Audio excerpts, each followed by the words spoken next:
Hey guys, Stephen Bogren here, Pro Physique. Today what I'm going to be talking about is being a hard gainer.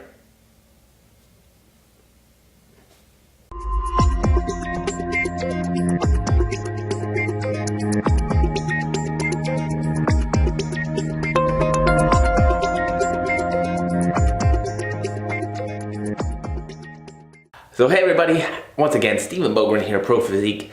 You know, today's topic kind of got to me because it's stuff that I've been dealing with lately, right? And so I think it's really easy for us to talk about weight loss, right? A lot of people like to talk about weight loss, weight loss, weight loss. And every so often we'll talk about weight maintenance, right? Because that's one's important too. But I think one of the things that we really don't like to talk about, or we don't kind of address in general, is weight gain and, you know, how to gain the right kind of weight. And you know, maybe how to gain weight if you have issues with that, right? So a lot of people get mad. They say, oh, Stephen, you're so lucky, right? Yes, I am very lucky. I'm very blessed in many, many different avenues of life.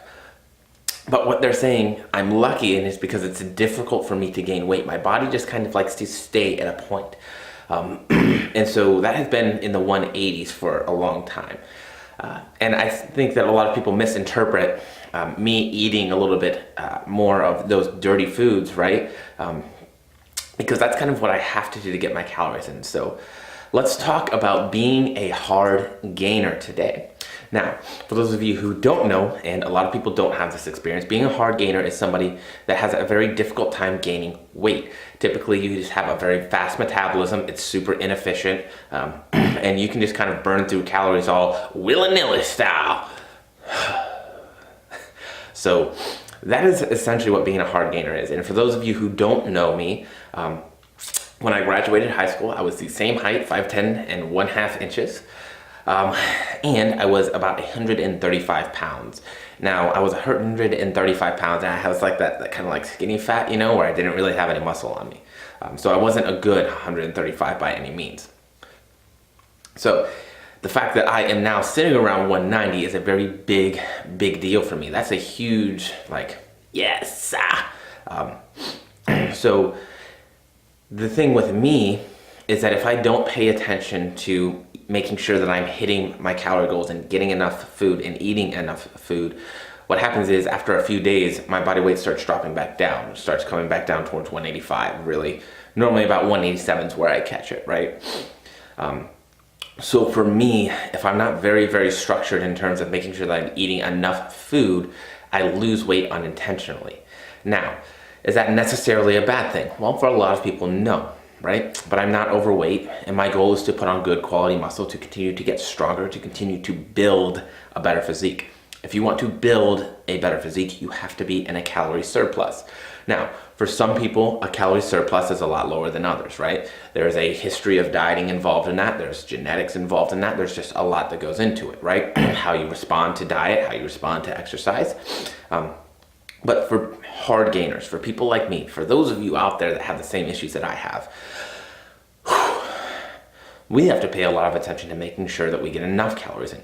And that in and of itself can be a job. For an example, at 182 pounds, before I started prep this year, I was doing 0 cardio, and I was maintaining my weight around 3,400 calories a day. Now, if I would get less than that, I would lose weight. And if I would get more than that, you know, it would kind of still continue to gain, but it'd be about that same pace, right? My body doesn't seem to like to gain weight too much. And that's been the ever-present thing that I've been dealing with. So for me, going into a good building phase is a little bit easier because weight goes at a slow pace, right? So it keeps me closer to that stage weight in that stage condition, right? I maintain my weight relatively lean in the off season. And so as a hard gainer, that's kind of the nice part, right? You maintain your weight relatively lean in your off season. The hard part is that you really have to work, again, to get those calories in. So if you're trying to eat clean all the time, that can be very difficult. It can be very difficult for me to eat enough sweet potatoes or rice or broccoli and chicken and lean meats to get my calorie intake in. So the lean meats are nice for the protein, but in terms of getting enough carbs and fats in, that becomes very difficult without utilizing things like, you know, peanut butter, more oils, and you can do it, right? You can use more olive oil, you can use more coconut oil, you can use more stuff like peanut butter, right? So you don't necessarily have to eat dirty to get extra calories in, but dirty, right? But if you're like me and you need to be eating over 3,000 calories a day to be, gaining weight at the proper speed, some things like pizza or having snacks in the house, that can really be helpful. Because when you get more of those calorie dense foods in, it's just easier to get the calories in, right? If you're trying to eat very nutrient dense foods, your stomach can hurt, you can get too much fiber, you can have a lot of GI stress and bloating, right? So just in food alone, that can be a huge benefit, right? The other thing that we need to know as hard gainers is that we have to train pretty hard, right? So obviously there are a lot of different training modalities and training methods, right? But if you're a hard gainer, what I have found has worked very well for me is to do a strength hypertrophy kind of blend mesh, right? So we know that strength reps are kind of that lower rep ranges, right? We know that hypertrophy reps are kind of traditionally those, like 10 to 12 rep ranges, but there's a lot of in between where we get both, right? I like to train everywhere within that, right? I don't just stay at lighter weights for higher reps. I don't just stay at heavier weights for lower reps. I switch it up, right? And it's just called undulating your periodization, right?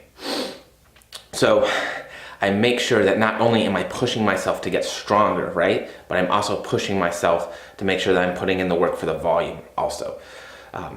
There are two types of hypertrophy. There's hypertrophy of the actual muscle fiber and of the fluid filled space around it. They both are going to benefit you. If you are a hard gainer, you have to experiment with different training modalities to find out what you respond to well.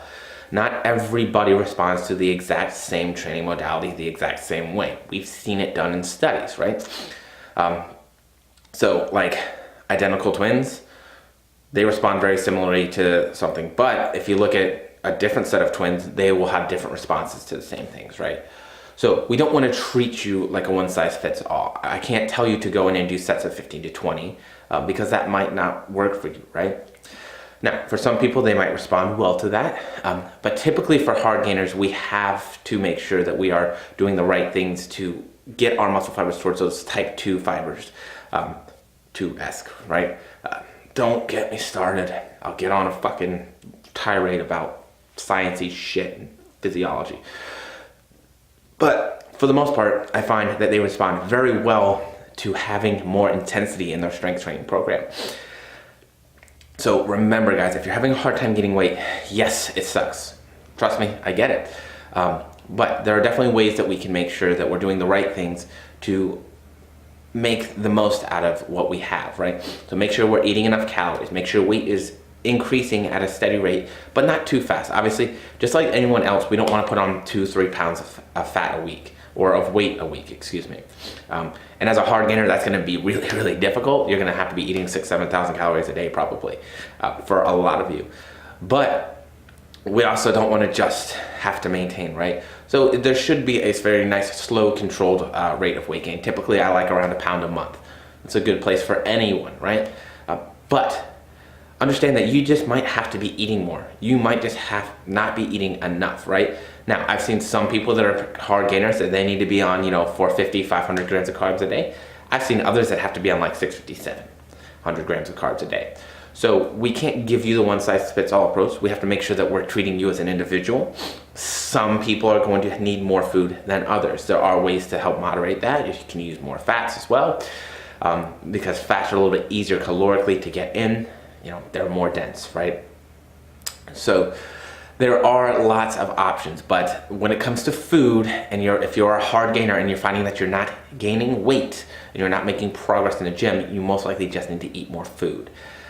Now, if you find that you're still gaining weight, but maybe you don't like it as much, or maybe you're not getting strength, maybe it's time to look at your training a little bit better, and to maybe increase intensity a little bit. Or if you have a lot of intensity, maybe include a little bit more hypertrophy and accessory and volume work.